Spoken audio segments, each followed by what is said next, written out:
Greetings and welcome to another video by channel Vegan and Frodo.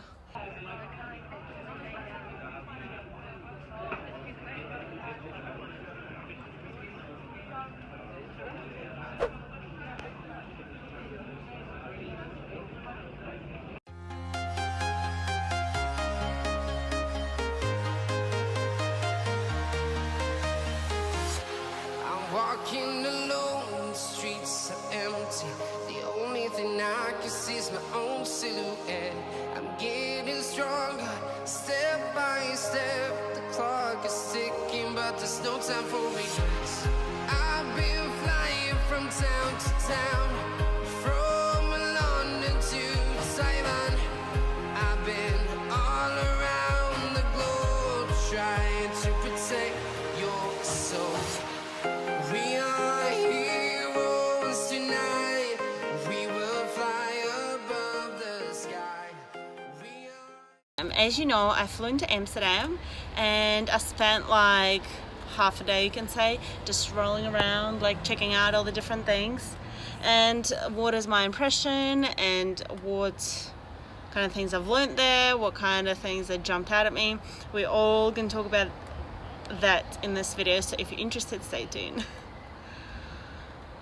So, you know the famous things Amsterdam is famous for? Architecture.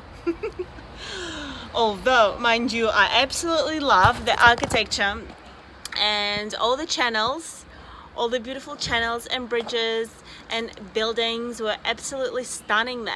It's so beautiful, like seriously. And especially like more a whole chunk like buildings along the channels and kind of more central, right? And it's like but even like within, you know, 5k radius, 10k radius from the center, there's still loads of channels and all the buildings are just so unique. They almost look like the I don't know, chocolates. They're really beautiful, huge long windows, huge thin doors, and you know the channels and the boats, it all adds some special type of like romantic feel to it. The architecture is stunning.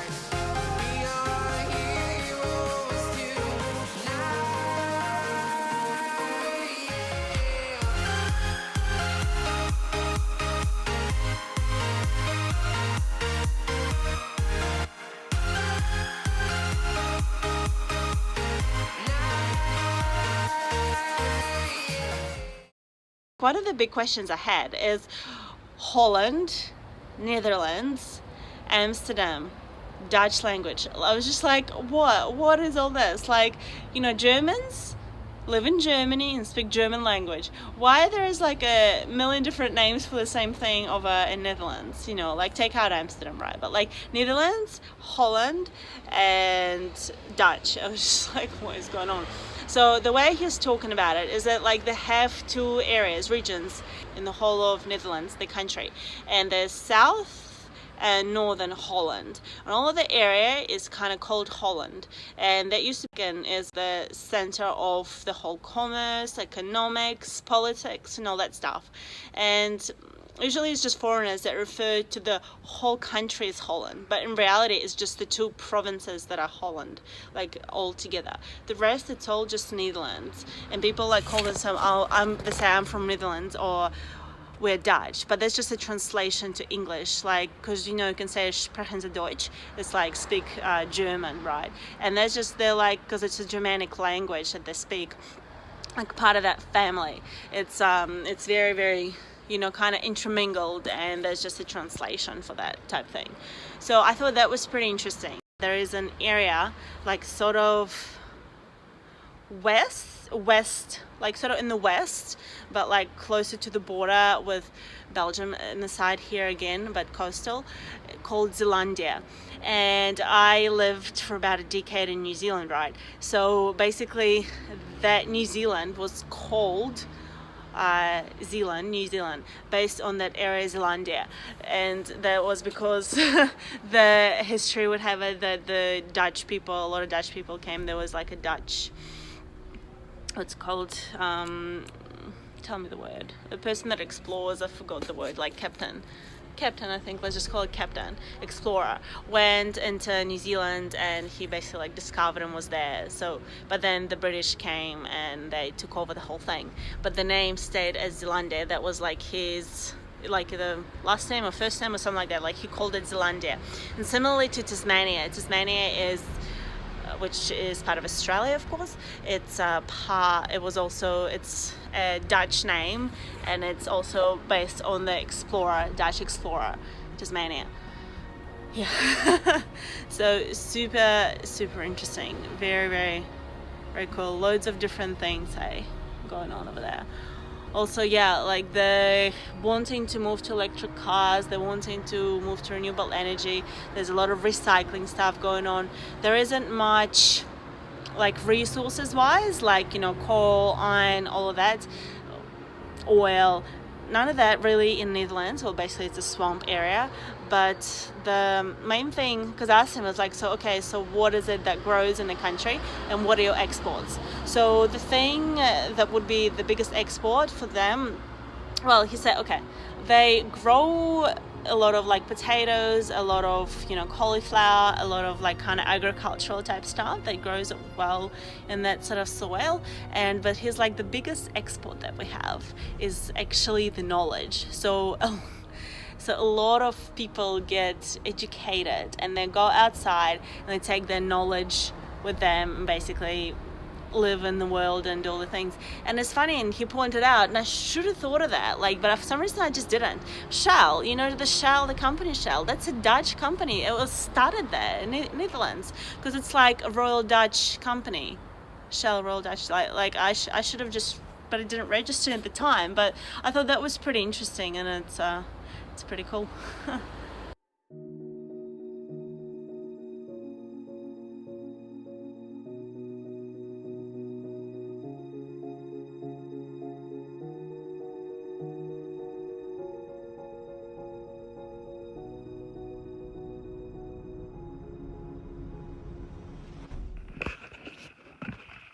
Oh, yeah. It's a very small one.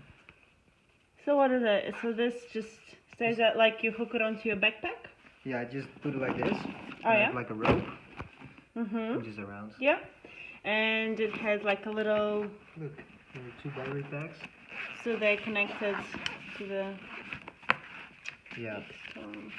they're like 10,000 mega ampere. Mm-hmm. And So, through these little cords. Yeah, and you just charge it. Oh, and you just go USB, and Yeah. you can like bike and charge something in the same time. Yep.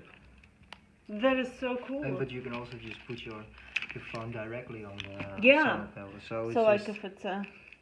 But only it won't work if it's a rainy day, right? then it also works, but not that much. And they advise you not to use it in the rain. Because it would it Yeah. break or They whatever? think it can be damaged in the rain. Yeah. So, So is this expensive? I think it's around 100 euros. But what an interesting investment. Like, what a good investment, and like, interesting creation. Yeah. Like, that's what you need if you're not dependent on staying somewhere with the power. Yeah, absolutely. Sometimes you really need some GPS because you really don't know where you are. So, Yeah. This is not even half a kilo either. No, it's very light, very light. even with the batteries. One of these is 10,000 Yeah. milliamperes. This is really good. Yeah. You did really good. Yeah. That's a brilliant find. Yeah, some English guy told me. He was also, I met him on warm showers as well. Yeah. And he told me this is a very good find. I just might like invest into this. Yeah. This is so cool. Yeah, you're not really depending on other.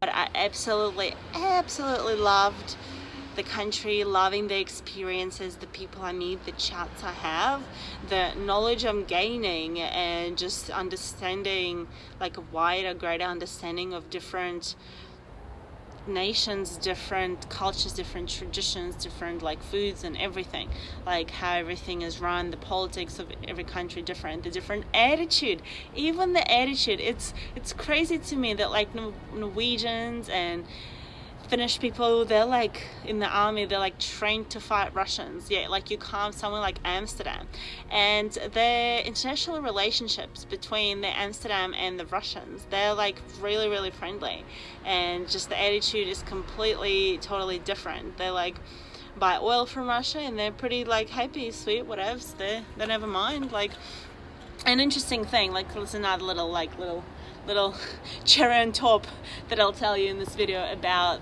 that. Peter the Great, the Emperor of Russia, he went to Netherlands, to Amsterdam, back in his days obviously, and he studied in Amsterdam for 5 years. He was learning how to build ships, basically. He was learning that from, you know, obviously like Vikings were living there, and they were like incredible and building ships. I actually went to a Viking museum in Oslo, and that was pretty epic, pretty interesting, very impressive ships. You know, like, this is like totally to the side, but they like buried people in the ships and like sent them to seas, and that was also like very interesting and different. I didn't realize they were doing that, but I suppose that's was done the way it was done. And yeah, so basically he loved the architecture and everything, like the channels, the bridges, the architecture and the general everything so much in Amsterdam and Netherlands, that he got a lot of architects from there come and built St. Petersburg. St.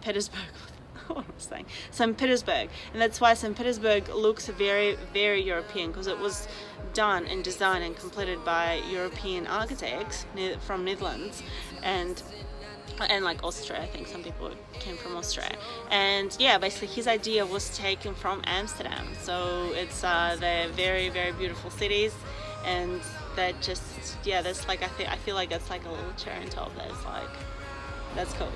It's pretty cool, I like that. So yeah, he lived there 5 years, and he loved it so much he took it back home with him.